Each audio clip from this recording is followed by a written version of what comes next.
कल मैंने आपको शिक्षा का उद्देश्य वीडियो के माध्यम से पढ़ाया था। अभी वो चैप्टर पूरा नहीं हुआ है। आज उसका बचा हुआ भाग मैं पढ़ाऊंगी। तो आगे देखिए, जो कि डॉक्टर संपूर्णानंद द्वारा रचित निबंध है। आत्मा अजर और अमर है, उसमें अनंत ज्ञान, शक्ति और आनंद का भंडार है। अकेले ज्ञान कहना भी पर्याप्त हो सकता है,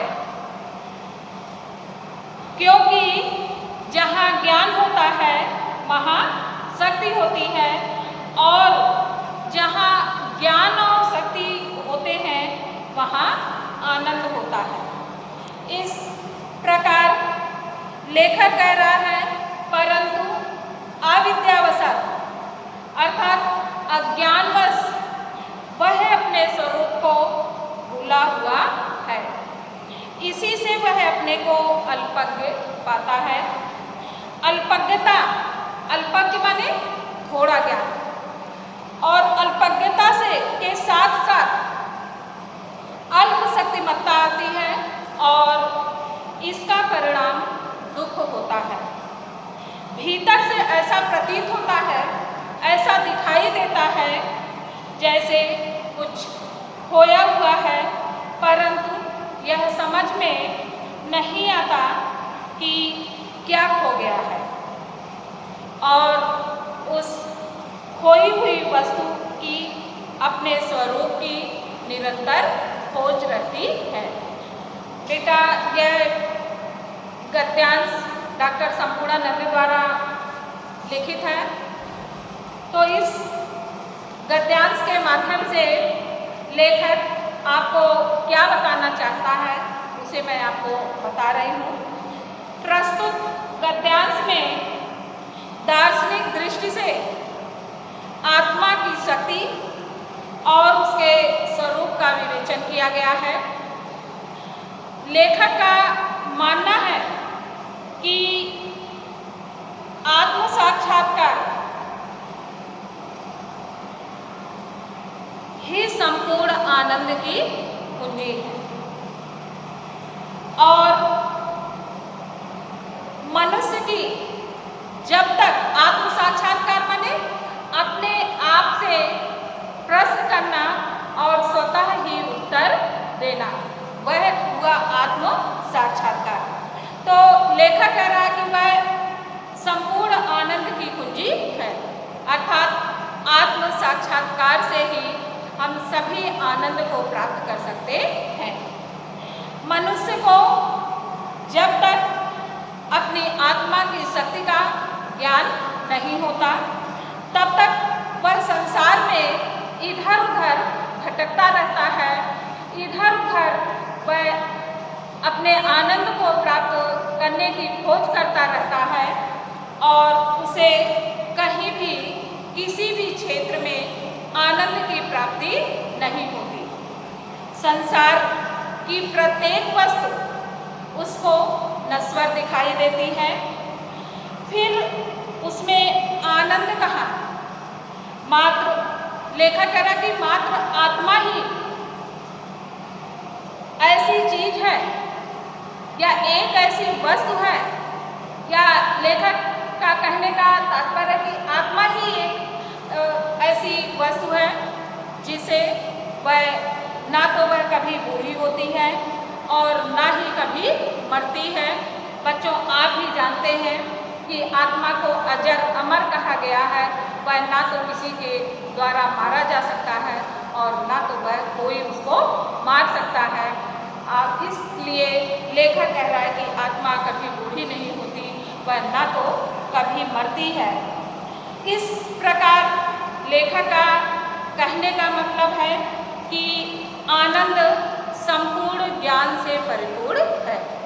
जिसको आनंद की प्राप्ति हो गई, उसको संपूर्ण ज्ञान की प्राप्ति हो गई, और ज्ञान शक्ति का आधार है। इस प्रकार इसी शक्ति से आनंद की प्राप्ति होती है। लेखक कह रहा है कि तात्पर्य यह है कि आत्मा में ज्ञान, शक्ति और आनंद, क्या क्या? ज्ञान, शक्ति और आनंद तीनों निहित है, माने तीनों भरे पड़े हुए हैं। क्या क्या? ज्ञान, शक्ति और आनंद। इसलिए मनुष्य को आत्म साक्षात्कार करना चाहिए, जिसे आत्मज्ञान नहीं होता, माने जिसे अपने आप का ही ज्ञान नहीं होता, अपने आप के बारे में ही पता नहीं होता है, जो अज्ञानवश स्वयं को भूला हुआ होता है, अपने आप को ही भूला हुआ होता है, वह आत्मा के उपर्युक्त गुणों से भी अपरिचित रखता है। उपर्युक्त गुण ज्ञान, शक्ति और आनंद, तो लेखक कह रहा वह इससे भी अपरिचित रहता है तथा जीवन पर्यंत वह अपने आप को दुखी अनुभव करता है।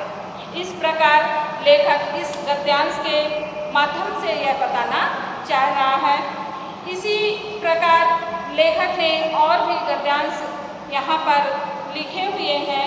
उसका कहने का मतलब है कि आत्म साक्षात्कार, वह अपने आप को कह रहा है कि भीतर से ऐसा प्रतीत होता है कि जैसे कुछ खोया हुआ हो, परंतु यह समझ नहीं पाता कि क्या खो गया।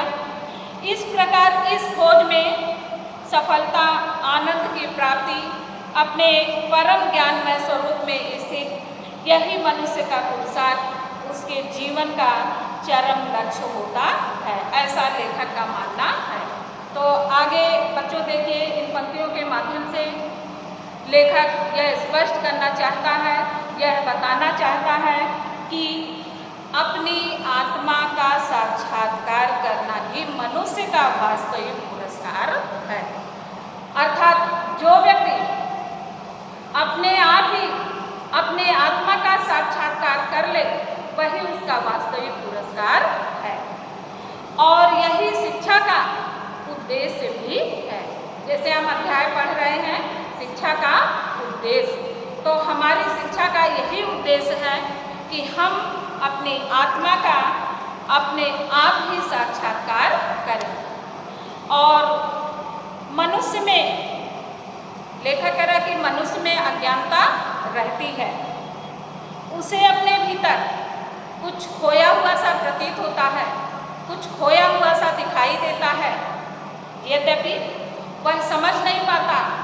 लेखक कह रहा लेकिन वह समझ नहीं पाता है कि उसका क्या खो गया है, वह क्यों अपने आप को अज्ञानी मान रहा है, वह इसको समझ नहीं पाता और वह अपने विस्मृत माने भूले हुए स्वरूप को अथवा अपनी खोई हुई वस्तु की निरंतर खोज में लगा रहता है। इस प्रकार लेखक कह रहा है कि वस्तुतः जब तक व्यक्ति को अपने आत्म तत्व का सच्चा ज्ञान नहीं होता, अर्थात लेखक का कहने का तात्पर्य कि जब तक व्यक्ति अपने आत्मा को पहचान नहीं पाता है, तब तक उसे यह अनुभूति होता रहेगा कि उसमें किसी न किसी प्रकार के ज्ञान अथवा शक्ति का अभाव है और वह सतत रूप से माने लगातार रूप से निरंतर आत्मा की खोज में चढ़ता रहेगा, आगे बढ़ता रहेगा। अब आगे बच्चों दूसरा गद्यांश देखिए क्या है कि आत्म साक्षात्कार का मुख्य साधन योगाभ्यास है। योगाभ्यास सिखाने का प्रबंध राज्य नहीं कर सकता, न पाठशाला का अध्यापक ही इसका दायित्व ले सकता है।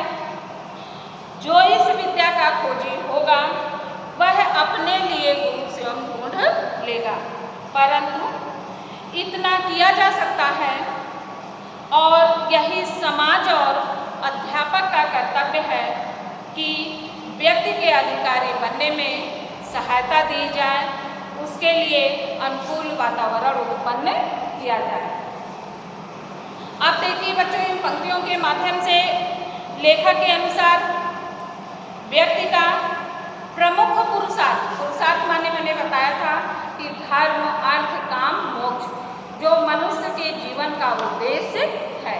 तो लेखक का प्रमुख पुरुषार्थ शक्ति, ज्ञान एवं आनंद से परिपूर्ण अपनी आत्मा का साक्षात्कार करना है और अपनी आत्मिक शक्तियों का ज्ञान ही आत्म साक्षात्कार कहलाता है।